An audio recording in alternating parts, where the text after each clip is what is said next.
Interviews. So, welcome, and we appreciate you taking the time to join us this evening. Well, thanks for having me. This is really a great opportunity for me, so I appreciate your time. Excellent. We're just going to dive right in if you're good Go with that. for So we're headed, right? Okay. So we have a couple questions. We're just going to go down the line here. Sure. We're curious if you can explain how you approach working with teachers that may be resistant to change or feel that they don't need it. And if possible, could you give an example of a time you had to make a difficult decision that was different from what was desired by the staff or the community? And how did you help your staff recognize the value of that change? Sure. Yeah, change is difficult, right? It's kind of counterintuitive, counter to human nature. Most people don't like to change. They prefer to stay with what's comfortable, what they are familiar with. And teachers at times are no different. I think you have to have that understanding whenever you approach a big change. You have to be very strategic about it and think about what are some of the potential kind of pitfalls or obstacles that you're going to face as you try to implement whatever new change it is that you're going to hope to do. I think from my experience, probably one of the biggest changes that staff and teachers weren't 100% on board with was when I was the principal at Florence Rideout Elementary School in Wilton and Lineborough Central School. I was principal of both schools, and at the time, Florence Rideout Elementary School needed to be renovated and updated. It was running out of space. It was the larger school in Wilton, and then we had a smaller school at Lineborough Central School.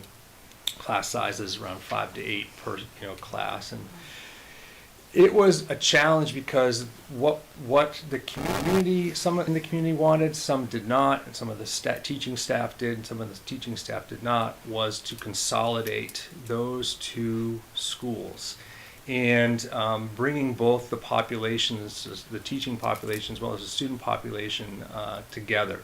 Mm-hmm.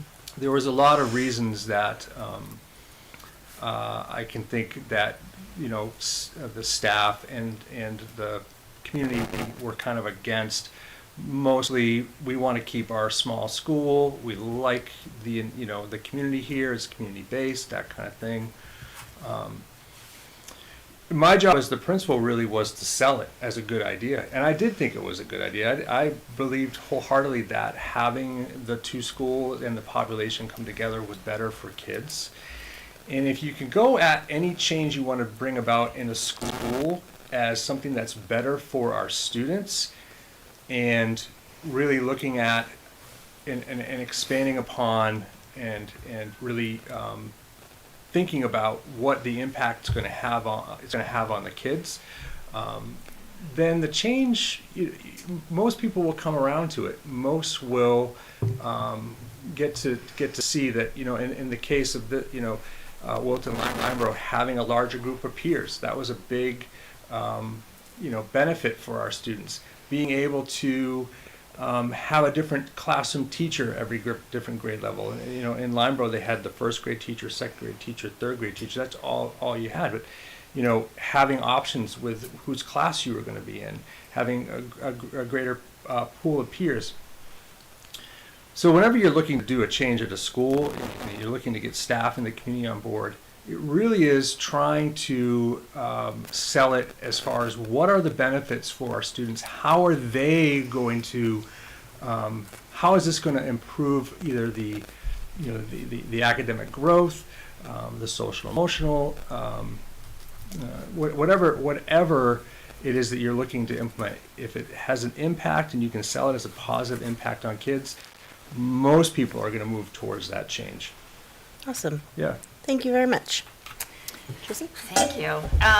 So this next question, how do you build a culture for the CSDA community of staff, students, and the larger community in general?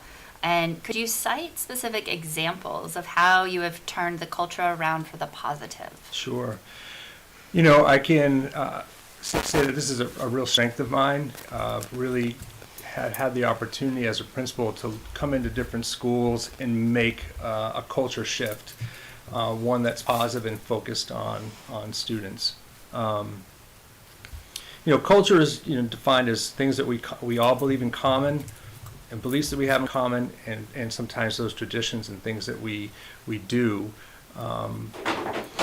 So I think most recently, my work at Milford Elementary School, at the Jock School, the culture was not where it really should be, and making a lot of changes there.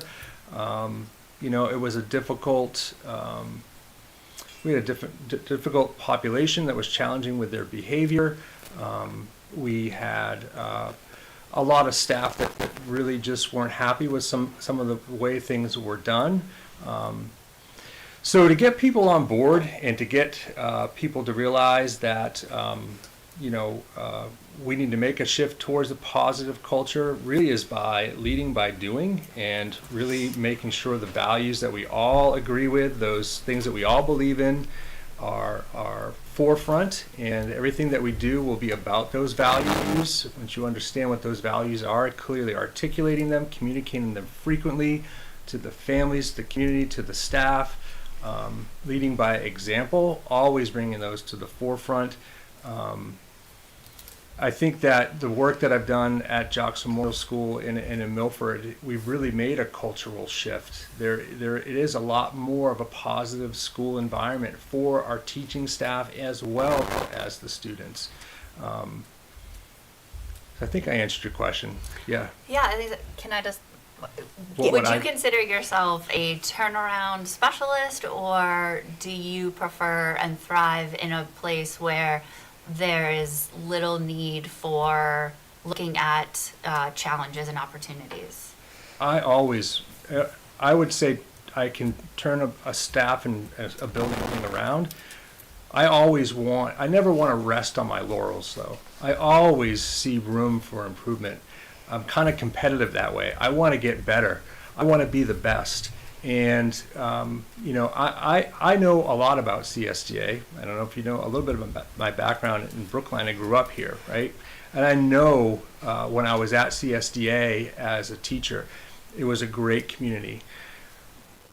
But we can always get better in whatever we do, and whether it's the academic performance of our students, whether it's developing new events and activities for families in the community to engage in, to feel more part of the school community at large.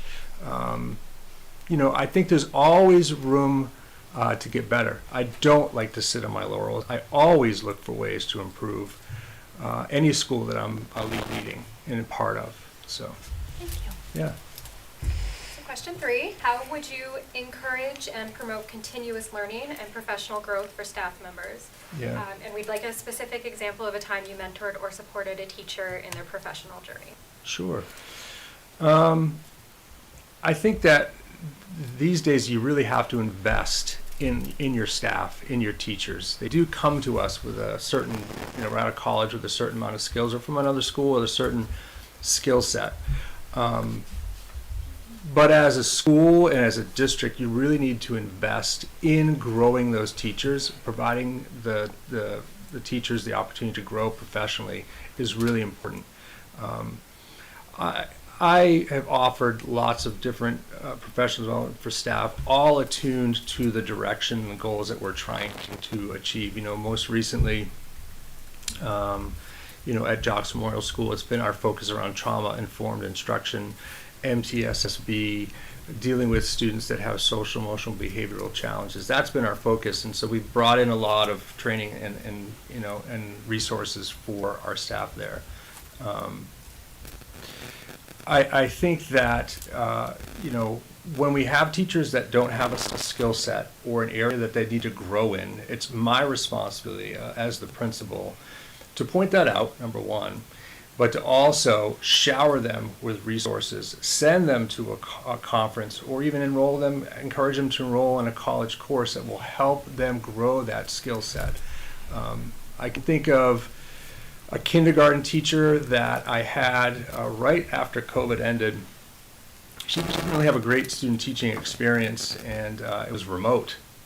And so it was really challenging for her to come into the classroom for the first time. There were really very little management skills. She didn't really build a classroom community. She didn't really immerse the students in routine from the beginning.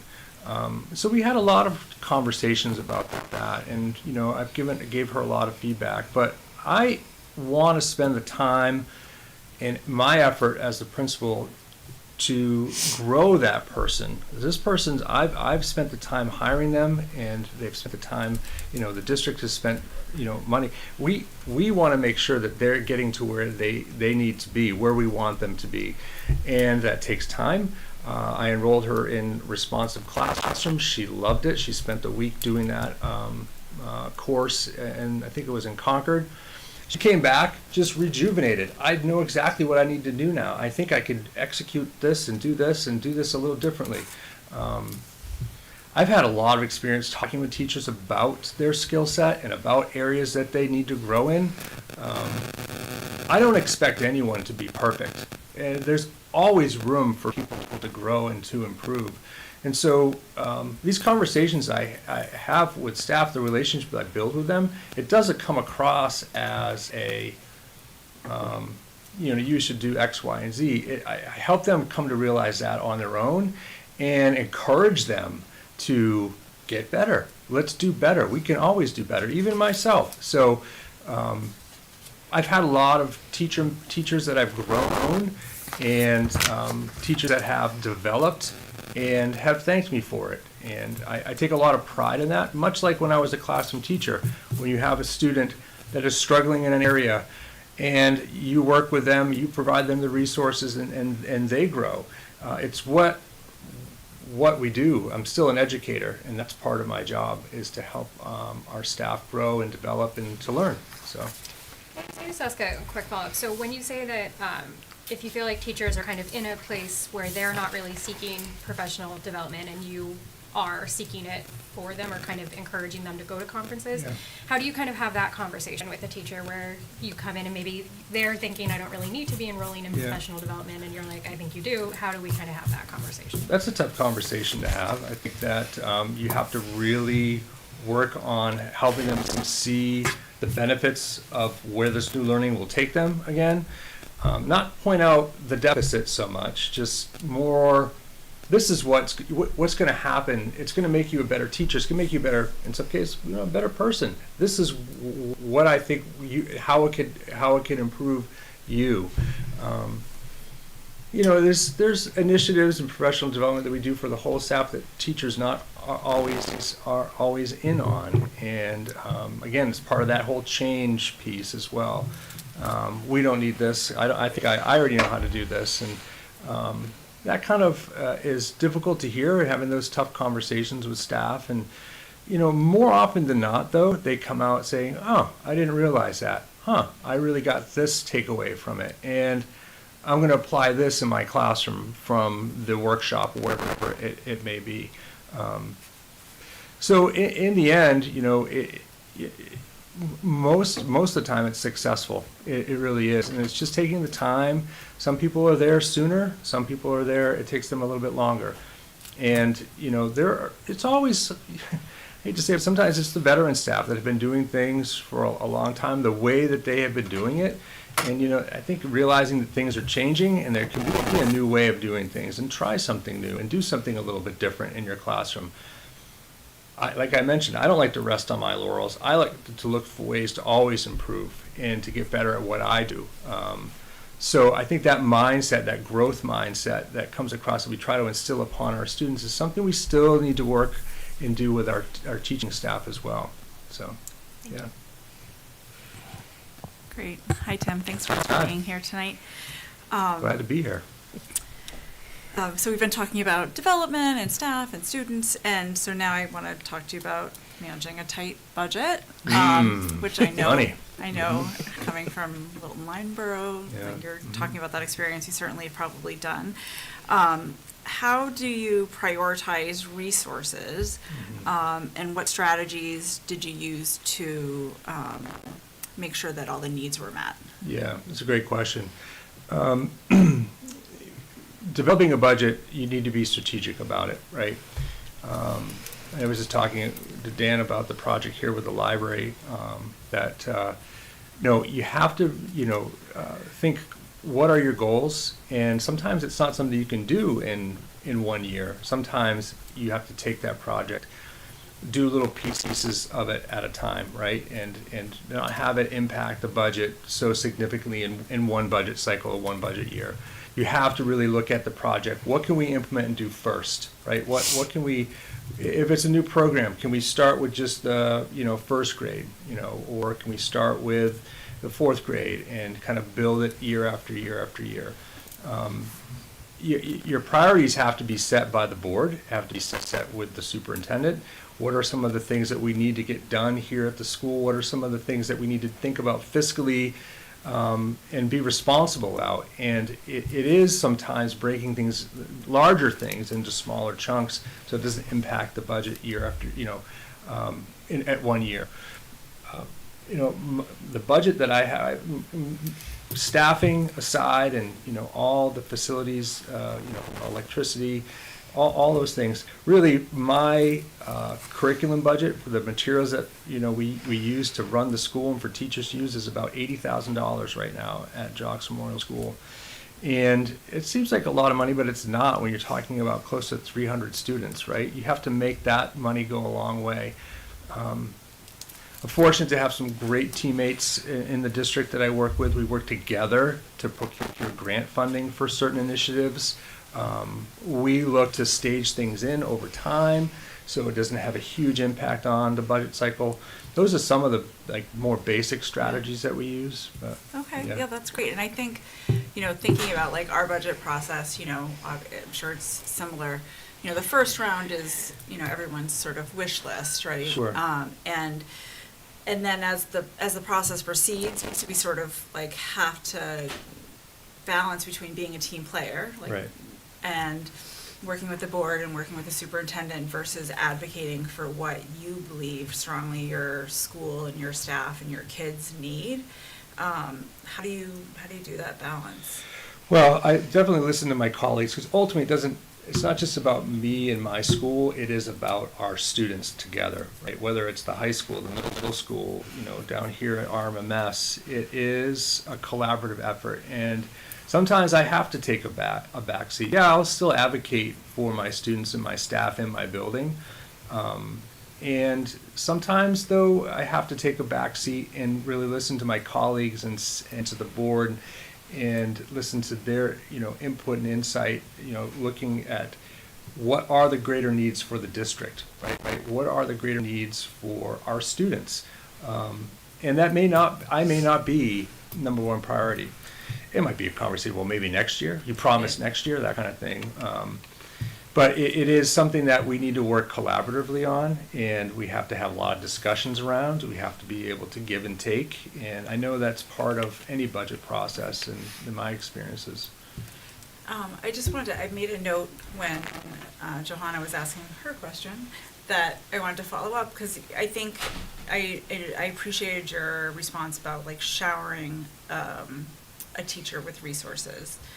And so I'm wondering, given tight budget constraints, obviously one way is to send someone for Sure, a 1 week immersive for responsive classroom, Mm-hmm. or how do you accomplish that with tight resources? Yeah, so sometimes an example like that, you might have a teacher in the school that is doing what it is that you want to see this teacher do, right, professionally. And so it's teaming them up, having them visit their classroom, having them have time to have those conversations. There's a lot of really talented teachers, and when you have some new teachers or even teachers aren't where they're supposed to be, a creative way to do that is to team them up and have someone mentor them, have conversations, set up some meetings, visit their classroom, see how it's working in their classroom. And sometimes that can even happen beyond our district walls, right? Beyond the district, if you can figure out, at this school they're doing this. Hey, do you think I can send a team of teachers over to your school to see how this is working there?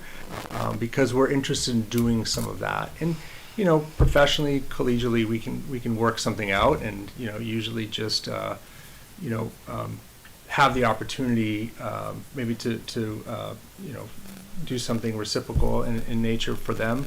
But I think that, yeah, there are times where you can't afford to send someone off to some training or enroll them in some college course, and that's when you need to look and get creative and think about, okay, so this is where I want this teacher to be. I have this teacher who's there. Let's have this person work with that person, and think about it that way. I think there's also a lot of online resources, videos. I don't think they're as effective, but those are ways that you can kind of think outside the box and keep those costs down and still get people to grow. Great. So, yeah. Thank you. Yeah, you're welcome. All right, I have a scenario for you. Oh, boy. Ready? You are the new principal of CSDA. Yeah. What do your first I love 90 it. days look like? First, how many days? 90. First 90 days. So right off the bat, my focus is going to be building relationships. In addition to that, getting to know a little bit about the building and my role. I think I mentioned in my previous interview, I think one of the staff asked the same question. First things first, got to know the safety plan, the emergency operating plan. That is paramount. Safety first, right? I need to know the phone number, you know, for this, the bus company. I need to know what we're supposed to do in an emergency, because I need to know. And my ultimate responsibility is for the safety of the staff and the students, right? So that's priority number one. After that, I'd like to open my doors up, I'm assuming this over the summer, for listening opportunities. And it doesn't have to be at the school, it could be off-site someplace. A place where staff can approach me, sit down, have a conversation, tell me a little bit about themselves, I can tell them a little bit about me, do a lot of listening. I think it would be great to have some type of Meet Mr. O event for the community, whether maybe it's down at the Grove with some ice cream. I know everyone's down there in the summertime, and serving some ice cream, getting to know some of the families, some of the kiddos, and really just trying to figure out through our discussions with the board, with administration, what are our goals and priorities for the school moving forward? Where do we need to focus our efforts? Where do I need to focus my efforts? And getting an understanding of that, and then providing you some input as to where I see our school is at and what my first impressions are. Talking with the superintendent, talking with my colleagues. We need to establish some clear goals for the first 3 or 5 years. And by the end of that 90 months, I may have an idea of what those goals could be, and what kind of direction I think some of the actions that we need to take to achieve those goals. But really, it's about taking a lot of information in. It's going to be a steep learning curve. It's going to be information overload. Really, though, when those kids come through the door in late August, early September, it's going to be, my efforts going to be focused on building relationships with them right off the bat. They're going to see me every day. I'm going to make sure that they hear my voice every day, that I'm in their classrooms. They get to know me, I get to know them. The challenge every year is for me to get to know every student's name. Successful about 90% of the time. Sometimes I get brothers and sisters all confused, but that is real important when you get to know all the kids' names. That says a lot to that student. This is my principal. They know who I am and call me by name. So that will be a focus. 90 days goes by pretty quick, but that'll be kind of the gist of it. Awesome. Yeah. I will say, though, you'll have a challenge with the name thing because Dan over here can identify families by car and what they drive. Does he know their license plate number? Probably. That's impressive. Probably. Another car. Yeah. Thank you for your time. I appreciate it. We have a couple of minutes left, and I just wanted to ask if you had any questions for us, if there was anything. Sure, yeah. We only have a few minutes, though, unfortunately, but I did want to give you that opportunity if you had a question or two to I ask. just wrote a few things down.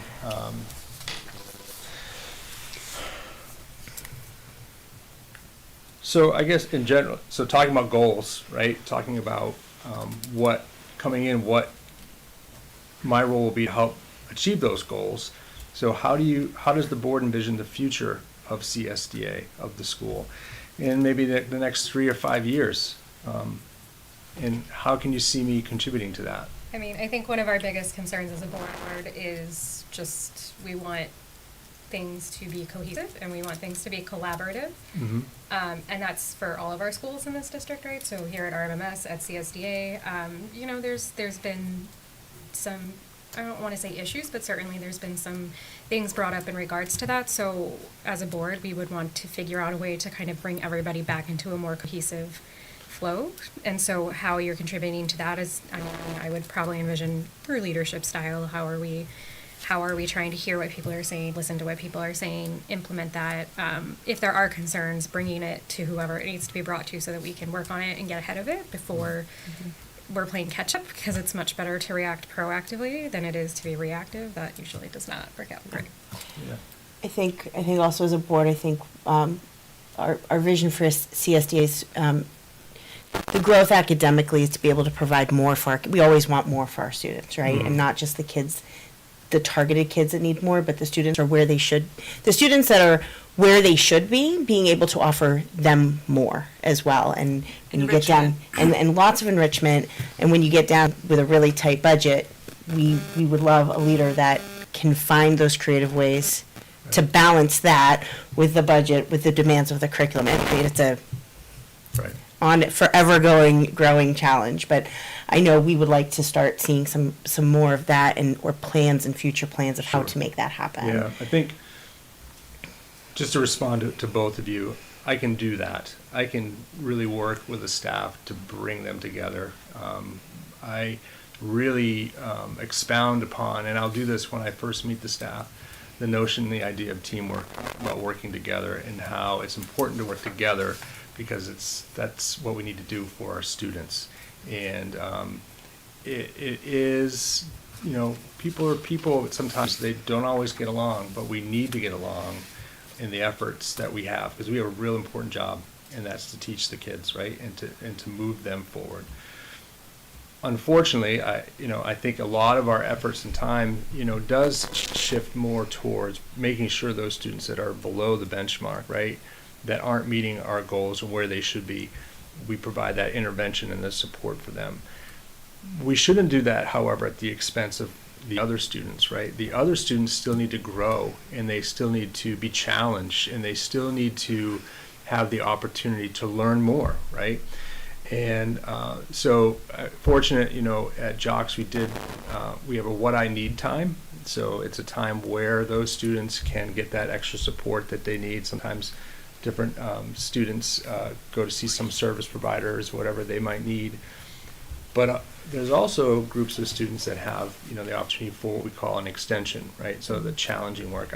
I even last year was teaching an extension group because, I have a lot of staff that work with that population that's not there yet. Mm-hmm. We don't have a lot of staff that can extend some of their, but it was great. I had 5 kids, first graders, and they were reading at a second, third grade level. So we read about fish, and we learned all of what we could about fish, and then we bought a fish tank, and we put it in the office, and they got to name the fish and take care of the fish. It was great.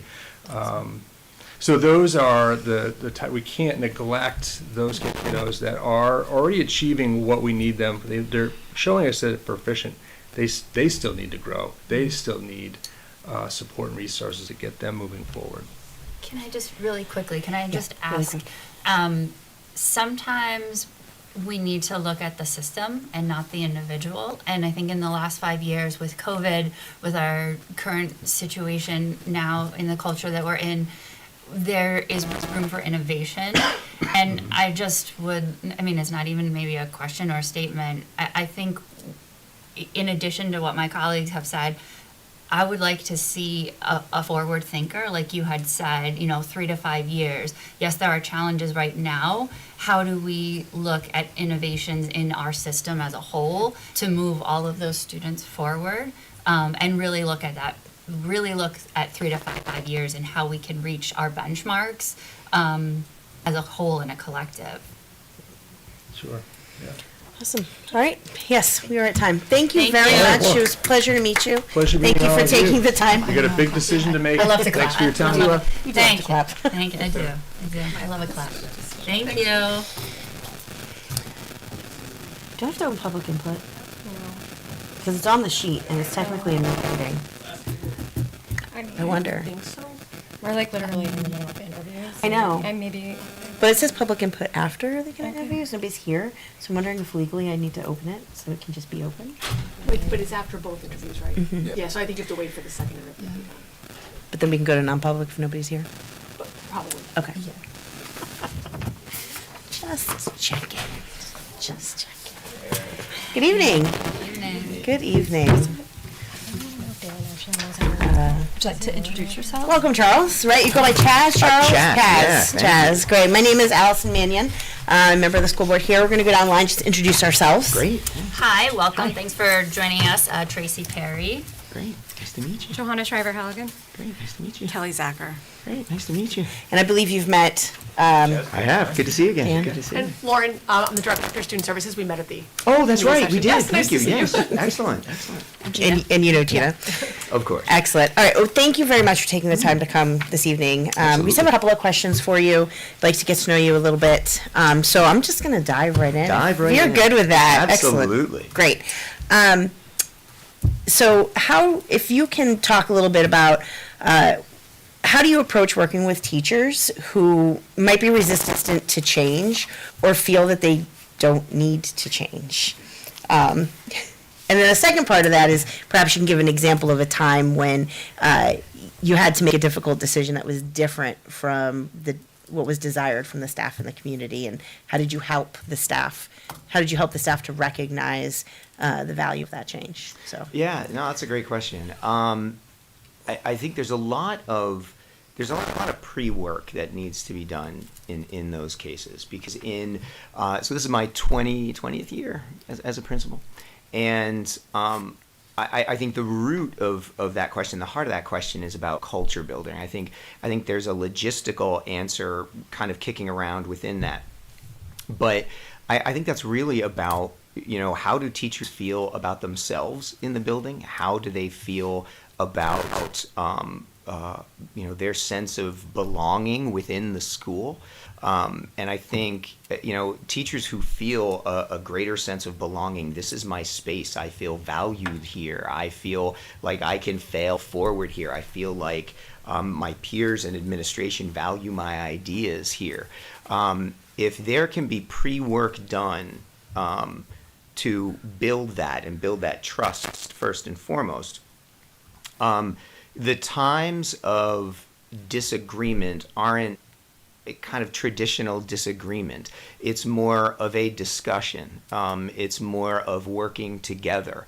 And I think, at this point in my career, I think about my leadership as 2, 4, and with, and not 2 or 4, 2 TOFOR. It'd be like 2, 4, 6. But it's a matter of, in my leadership and how I'm leading, what percentage of the time am I doing things to people, what percentage of the time am I doing things for people, and what percentage of the time I'm doing things with people. And for me, I can't speak for others, but for me, a solid 10% of the time would be, in some way, my leadership is doing something to them, mandates, things like that. Other times it's for, maybe building knowledge, things like that. Somebody's having a bad day, doing things for them. But a large percentage of time has to be doing things with people, because it's within those with conversations that I learn about teachers, teachers learn about me. And when teachers understand that that's how leadership in a building is going to be, whether it's teachers to teachers or administration to teachers or even kids with teachers, that's established, it kind of takes away that whole dynamic of somebody disagreeing here and somebody over here saying, well, no, this isn't the way we're going to do it. It doesn't occur very often in the buildings that I work at, that somebody has to disagree and commit. But that's where I kind of see that question going. There are times, less times, but times that a teacher might have to understand this is not where we're going. But again, the pre-work on that is, do teachers in the buildings that I work at understand the why behind what I do? And if I'm an adept communicator, then the teachers will understand the why, and it's easier to disagree and commit. A great example would be when I first came to Ledge 7 years ago. We had, so a little backwards story, but I was 2 days into the job. It was like July 3rd, right? And the superintendent came into my office. I was still unpacking, and he comes in and he says, "This isn't your fault." So that's just what you want to hear from a superintendent, right? 2 days in. And he said, well, you're a school that's going into CSI because of the previous year's scores. And CSI is Comprehensive School Improvement. So Ledge was in the bottom, I think 6% that year or something like that, so they got identified. So he said, you got to work yourself out of this in 3 years. So I'm like, all right, let's rock. So the first thing that I knew that had been successful in the previous places I've worked in, Washington and Washington State and North Carolina, was that we need to teach how the brain learns. It gets to student engagement, which gets to increasing test scores. And so what I did was talk with the staff very plainly about the why, that if we teach how the brain learns, we're going to be using things that you already know how to do, and then we're going to add some tweaks to that. So it's not going to be heavy lifting of all this new stuff. There's no new program. It's kind of a way of being, and really explaining and going deep into the why. And I think teachers, at the heart of what they do, they want to know why things are done. And a lot of times, if it's something that can help them and they can see benefit towards their kids, towards themselves, there's really not a ton of resistance. I think a lot of times that resistance comes from a miscommunication or a lack of, a sense of belonging, or a lack of a why being told in there. So kind of a roundabout answer to your question. Understood. Thank you. I appreciate that. Thank you. Thanks again for being here. So you talked and you touched a little bit on culture. So this question is around culture. How do you see yourself building a culture for the CSDA community that includes staff, students, and the community at large? And can you give us some examples of how you turned around the culture? I think you started to talk a little bit about that for the positive. Yeah. I've learned, especially, these last probably 7 or 8 years of being a principal, listening to understand is just crucial for a principal. It's a have to. And every school that I've ever gone into, I start off, and this would be my example, I guess. I start off with a listening tour, and if you all haven't heard about what a listening tour is, it's a real simple concept. But I will come into a school, and if I was fortunate enough, for instance, to get this job, I would set up times to meet with students, meet with parents, and meet with teachers. Anybody who wants to, and logistically, I won't bore you with the details of that, but you set it up so anybody and everybody who can come can come. And it's a time for me to listen to understand. So in front of those groups, or in small groups, I'll ask them 2 really simple questions. I ask the same questions to every school. Okay, the first question is, what is going on successfully here now?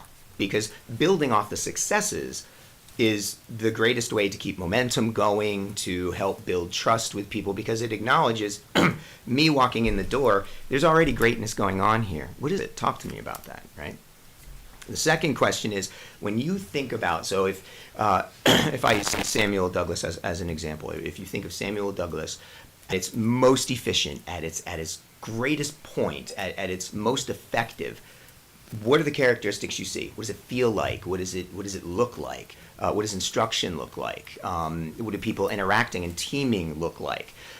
From those 2 questions, and that's the framework of the conversation, whether it's with kids or parents or staff, I ask them those questions, and then I take all that data, and I do very little talking about what I would do, or what should be done, or what I've done in the past. It's really about listening to understand what's already going on and working off of those bright spots and moving forward from there. Because then we get to a point where we're not looking at something that's negative and trying to go away from something, but we're looking at something that's already going well, how we already know things work well, and then building from those successes and moving forward. So we're really taking what's good and going forward, which is much more of a, I guess you would call it maybe more of a solution-based way of looking at things.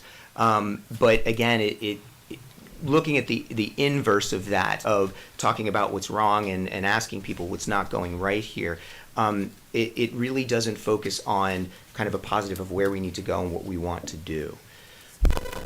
That answer your question? Yes, thank you. Yeah? Okay. Thank you. All right, so question 3 is we're going to be talking about learning and professional growth for staff. Yeah. So how would you encourage and promote continuous learning and professional growth? And if you could give a specific example of a time you've mentored or supported a teacher in their professional journey. Yeah. So I think there's two pieces to that. And I know I've touched on this a couple points already, but there's a cultural piece to that, where and there's a logistical piece. So the cultural piece is that teachers have to feel a sense of belonging, in a sense that they can fail forward. That because ideas sometimes they come from educators or even from school boards and admin when things are going really well, but a lot of times they're born out of kind of chaos. Great ideas kind of come from that, and when teachers feel like they can put an idea out there and it may or may not work, but that's okay. You fail forward and it's all good. And you know what? You may do something else and you may have another idea. You may fail forward and you know what? It's all good. And you know what? That third time though, you may try that thing and that thing may be amazing. And so I think there needs to be a culture around the school of I guess it would be really couched in vulnerability, and it would start with me, being that person that fails forward, that is always willing to say that did not go the way I thought it was going to go, and letting them know that mistakes are our best way of learning, just like we talk to the kids about, and that they do not have to fear that type of I have this idea, but I'm kind of afraid of putting it in place because it might not go perfect. And then, gosh, what happens then? You know what? That's great. We learn what we learn from it. We move on. So there's that cultural piece of teachers feeling that sense of belonging, that sense of vulnerability that they can have in the building. The second piece is really logistical. There has to be a couple of things in place, and what I've learned in working with professional development is the one shot, and probably preaching to the choir on this, but the one shot professional development doesn't work. Talking to teachers about a thing, never revisiting it, never building relationships with it, with the people who present it, whether it's me or other teachers or whatever, revisiting it, doesn't work. There has to be a sense of professional development being put in place very specifically logistically, whether it's through professional learning teams, so it's over time, and I've worked with professional learning teams and professional learning communities most of my career, at least since probably 2008. And so groups of teachers and admin, sometimes kids with that, sometimes parents with that, will group and learn from each other, or have a sense of, we're going to work on this one thing that was part of a broader professional development. We're going to talk about it. We're going to talk about how data wraps into it, how the standards wrap into it, how does it impact student learning, how does it impact student engagement. All that great logistical stuff can be done through teacher teaming. If we're going to do, if we're all going to be in here and we are going to have professional development in here as a group, it's really important that whatever professional development we have, the why behind it is given. Why is this important? Why are we even doing it? And kind of building up to a common language and a common practice that's built over time. So it's not just a one-shot thing. It's, we're going to start here, but you know what? We're going to revisit this in a couple months. And you know what? We'll revisit it again. All the time supporting teachers. So for a specific example, when I first came into Lead Street, and we were putting in place teaching how the brain learns, and it really gets to student engagement. A lot of teachers didn't understand the language I was using. They had an idea of what it might be, but didn't really think about, kind of all of us having a common language and then ending with a common practice.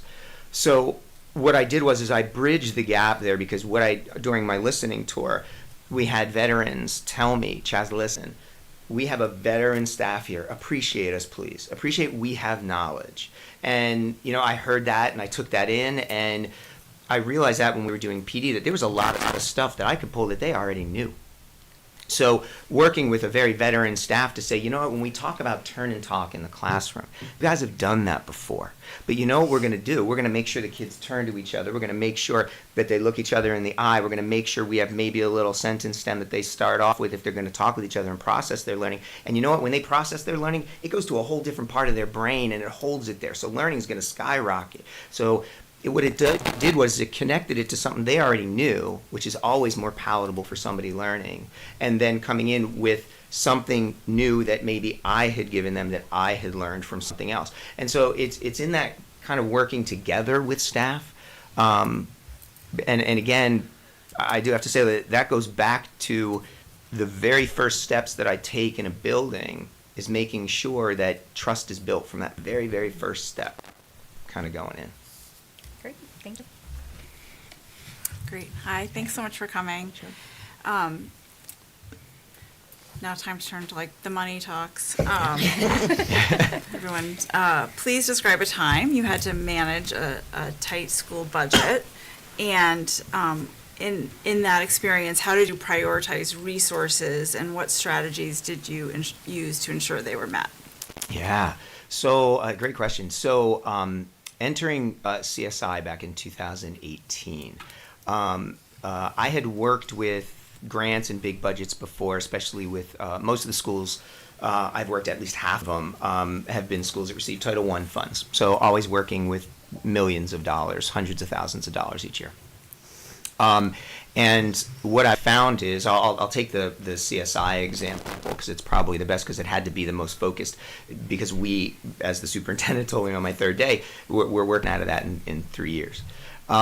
So I knew that I would have, probably, I think the first year I had $400,000 in funding.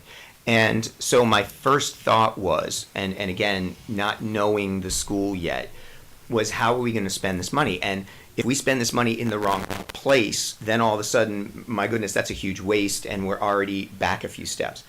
So schools will do this in different ways, but at Ledge and at schools that I've been at before, staff wanted to and I wanted to, so we did this. We created a school improvement plan. And basically what that was is you have two goals, academic and behavioral. And it's not a deficit thing. I've created these in districts where the district mandated that every school had a school improvement plan. It was just a way of focusing people down on, these are our goals, this is the data we're focusing on, and this is the direction we're all going. Because what I've noticed is, kind of in a deficit way, if a school doesn't understand what it stands for in goals, whether it's academic, whether it's cultural, whether it's positive behavior, money will just be spent all over the place. There has to be a sense of what kind of goals do we have? And so I think especially in these tighter times, now that we have this kind of cliff with ESSER funding ending and all that, I think most districts are tightening up a lot. There's got to be a sense of schools understanding we're focusing on these things and why we're focusing on them. I don't know the past of Samuel Douglas and what they've done in the past with this. But in schools I've been at, we have focused down the first year to say, what are our goals? And again, it doesn't have to be as official as a school improvement plan. Sometimes that can scare people in the beginning if there's not the trust built yet. You know, what is a school improvement plan? What does it mean? What does it mean if we don't meet our goals, or we do a process check and the data doesn't come in the way we want it to? It can be as informal as within our PLCs, we're going to take a look and we're going to figure out what's important to you. What's important to you as it relates to the standards and as it relates to the data and as it relates to student engagement, as it relates to positive discipline. How are all these things tied in?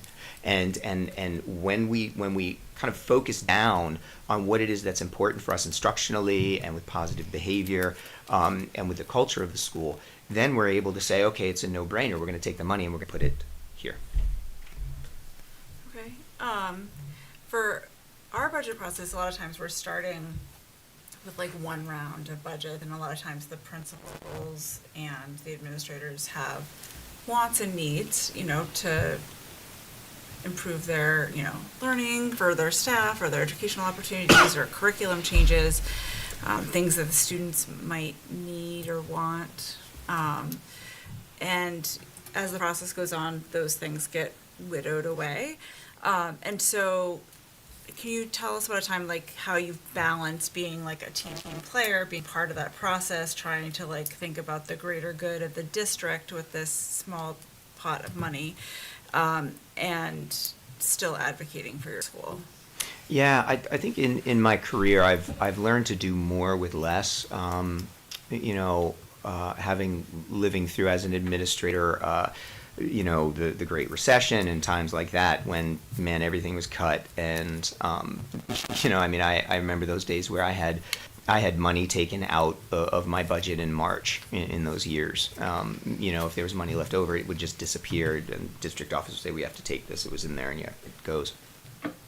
So my general philosophy with it is we can always make do with what we've got. And so my time in North Carolina, where I worked for probably about 16 years or so as a teacher and as an administrator, that was where I learned to do more with less.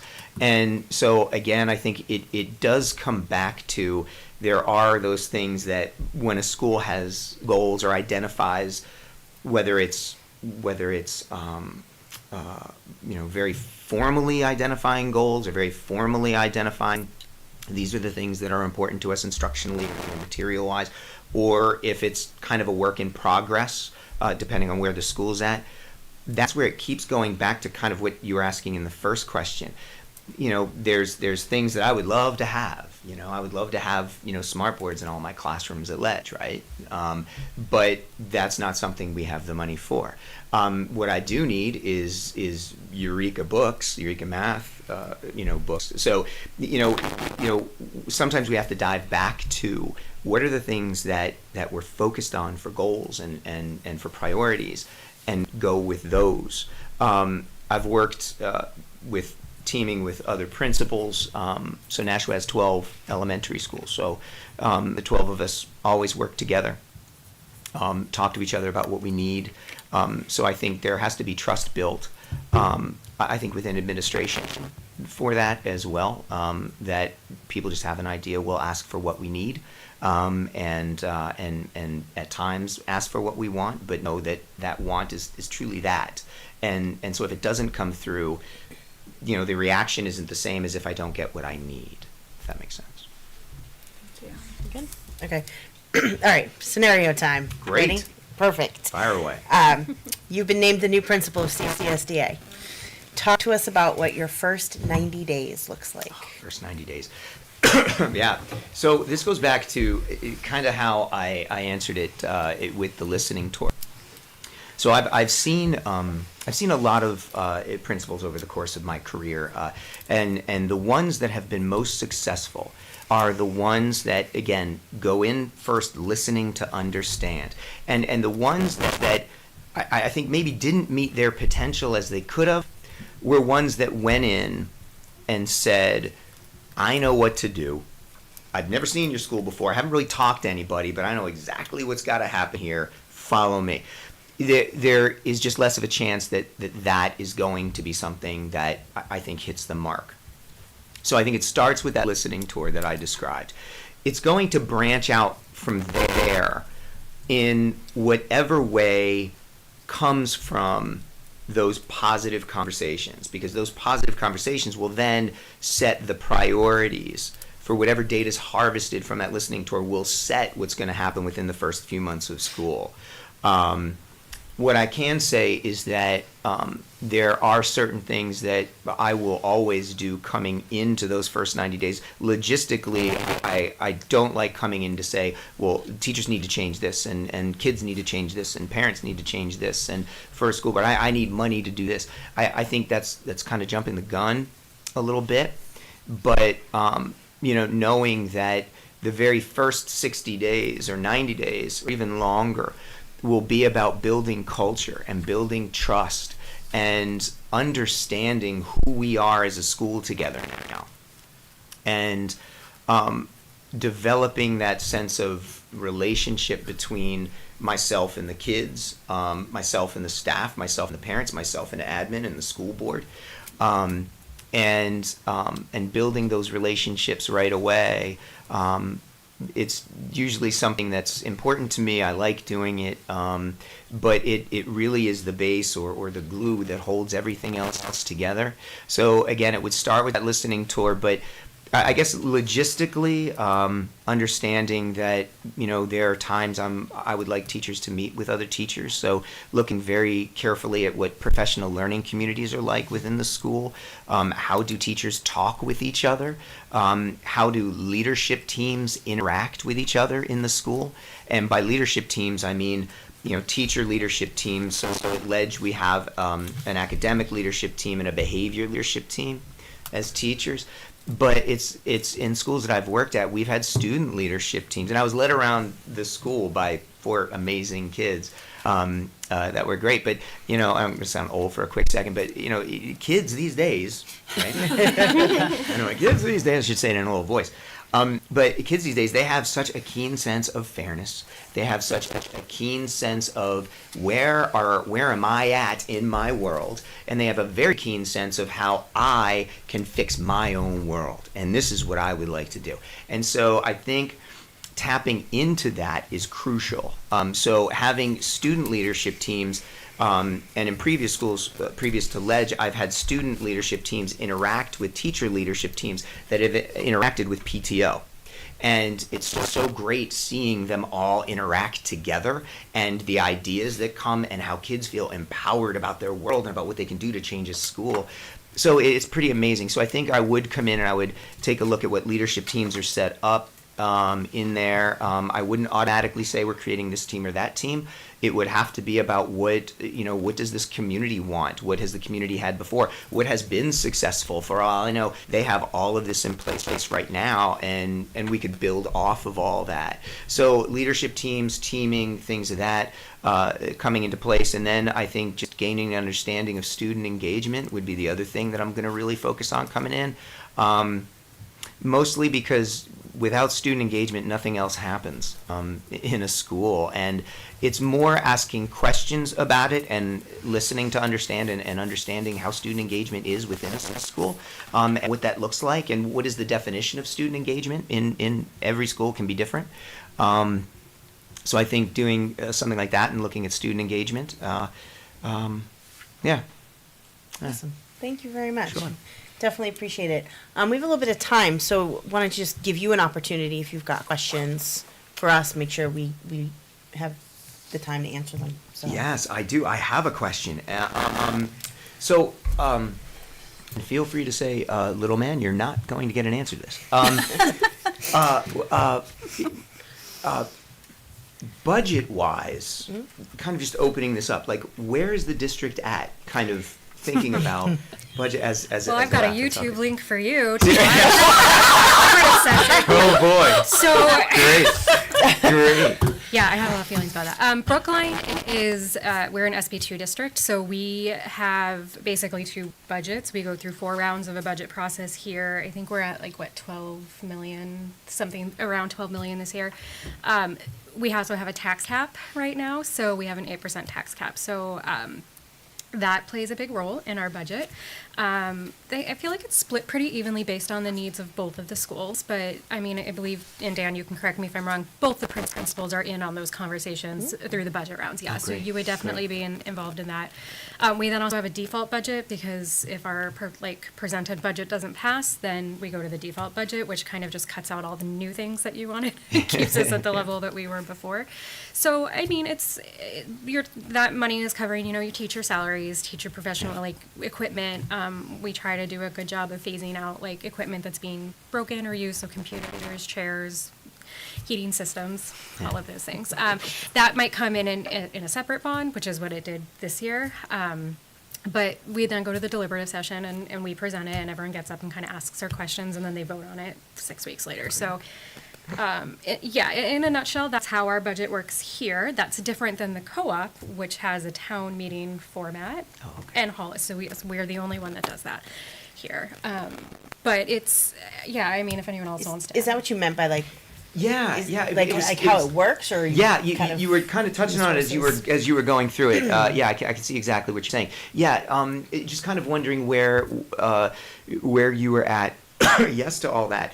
Kind of where you're at with, like, what was there a situation, and not that this matters to me, it's just more curiosity, but was there a sense of ESSER funds being used and ESSER funds dropping off, and now it's a matter of finding where to... So We're We're gonna, this is Great, about there you to go. be I'm a just chuckle. working down the line, that's all I'm doing. You may have heard chuckle when you were discussing Yeah. grants. So we don't receive Title I, so therefore we don't receive Title IV. Yep. Our ESSER funds were 30,000. Oh, okay. So they were at a level that we couldn't do much with Got it, them. yep, So yep. therefore, when they went away, we didn't notice. Okay, that's great. But that's Good. great, because then we didn't Good, have all that's these very good. funded Yeah. positions and then had to, figure out how do we live without them. So I guess that's the silver lining. So That's it. That's what I was getting so at. 71% of our budget is funded directly by community, Oh, great. right? Okay. 71%, is that accurate? Is it more than that? Not great. No, it's not great. It's not great because Stability Yes. was It's a challenge. it's a the one. challenge because Yeah. when we do the budget year to year, we have to be incredibly mindful Yeah. of, we have a tax impact cap that we have to work within the confines of, though that may change after everything goes to vote in March. March 11th. Who knows?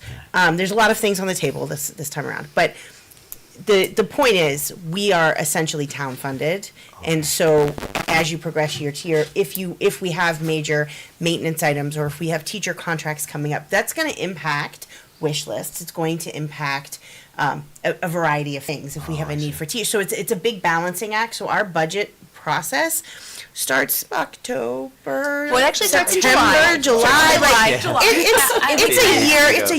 It's a long process.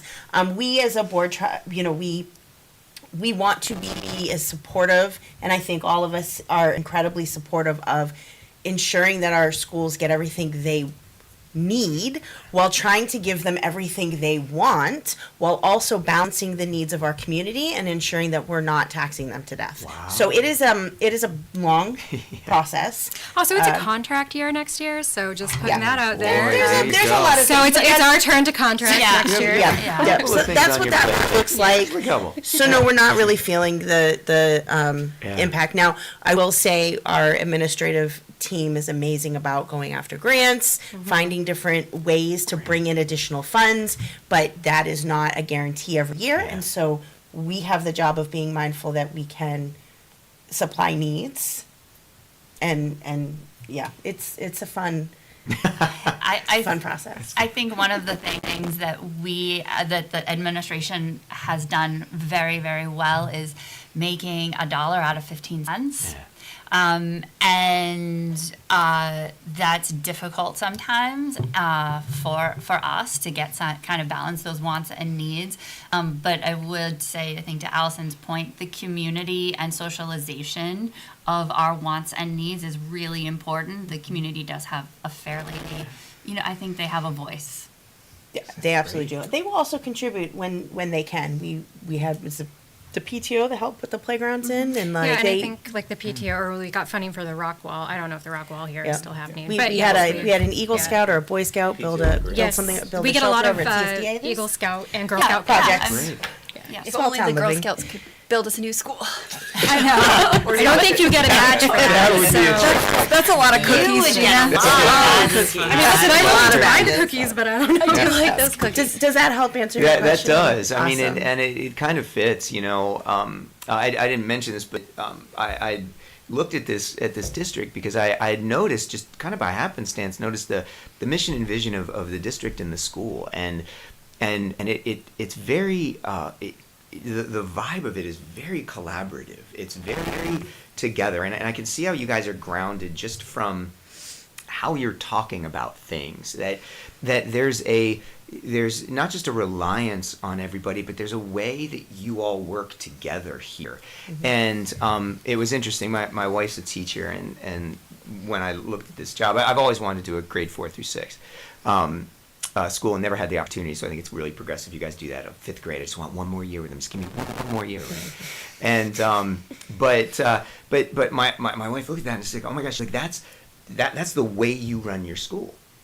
Like that's what you do. That's your philosophies right there. And so I looked at this, and it's interesting because when I took the tour around Samuel Douglas and was talking to the kids and talked a bit with the staff and things like that, but looked at the school, and there is a definite vibe with this district, and it's a really good one. And I'm probably preaching to the choir about this, but I could tell you guys have an appreciation for this is our space, and we feel like we are here. And it's a space we love and we care about and we invest in, and so it's a really unique space, and I'm not sure sometimes how often people hear that too from other people. So wanted to make sure to say that to you guys. Thank you. Any other questions that we can field for you? I think I'm all good. I think I've Great. vetted them throughout the process. Thank you thanks. very much. Thank you. Appreciate Thank you joining all. us. Appreciate it. Thank Thank you. you for having me again. Do I have to open? So no, we're public actually input? going to non-public now.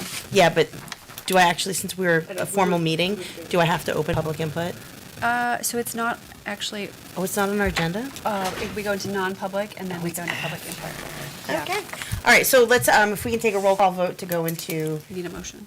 oh, yeah. Oh, we I need a will, motion to go Thank into you. non-public. Second. Excellent. Did you get that? 'Cause I Yeah. did. Yeah. All right, well, we'll start with Kelly. Kelly's aye. Johanna, I. Tracy, I. Allison, I. Okay, 7:02. All right, let's go.